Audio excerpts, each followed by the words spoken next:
បាទសូមជម្រាបសួរបងប្អូនអរគ្នាបាទសូមស្វាគមន៍មកកាន់សហគមន៍ចំការកម្ពុជាបាទបងប្អូនអរគ្នាបាទហ្នឹងហើយបងប្អូនអរគ្នានេះគឺជាកូនកង្កាមបាទទូចរាប់ពាន់ក្បាលបាទនៅក្នុងបតង់នេះណាបាទហ្នឹងហើយបងប្អូនអរគ្នាសម្រាប់កង្កាបរបស់យើងនេះគឺ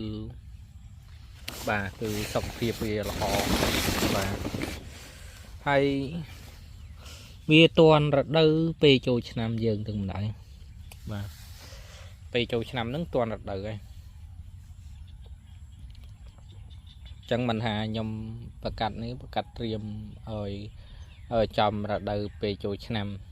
បាទឥឡូវយើងធ្វើបានហើយយើងនៅបន្តធ្វើតទៅទៀតណាបាទហ្នឹងនេះជាកូនក្អុកទូចបាទដែលហើយយើងបានផលិតវាយើងប្រកាសវាណាបាទហើយការមើលថែរដូវកាលនេះគឺវាពិបាកណាស់បាទនៅក្នុងការមើលថែកូនក្អុកបាទនេះពេលខ្លះយើងដាក់ចំណីធំពេលខ្លះគឺយើងដាក់ចំណីតូចបាទអត់ទៀងណាបាទពិបាកបញ្យល់ប្រាប់ហ่าបងប្អូនអរគ្នាបាទហ្នឹងហើយពេលខ្លះក៏ដាក់ធំទៅពេលខ្លះក៏ដាក់តូចទៅបាទ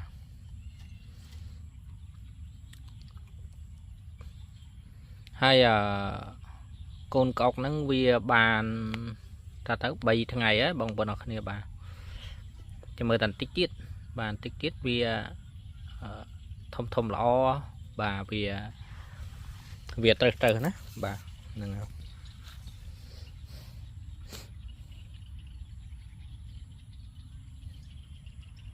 ដូចជាអត់ឃើញមានអ្នកចង់ស៊ីចាដែរដឹងបងប្អូនអរគ្នាបាទវាអត់តេះនឹងអាកូនគេហៅចំណីហ្នឹងណាបាទហើយយើងក៏លេខមកមើលខាងនេះបាទខាងនេះទូចបាទទូចមែនទែនបាទហើយជា2000ក្បាលប៉ុណ្ណេះបាទទូចនេះក៏ទូចមែនទែនខាងនេះក៏បានរៀបចំអស់ហើយបាទហើយខាងនេះអាចនឹងរៀបចំបន្តទៀតបាទ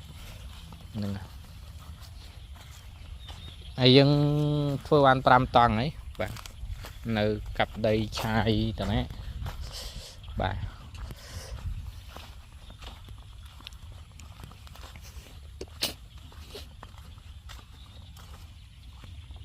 អានេះទូចមែនទេបាទទូច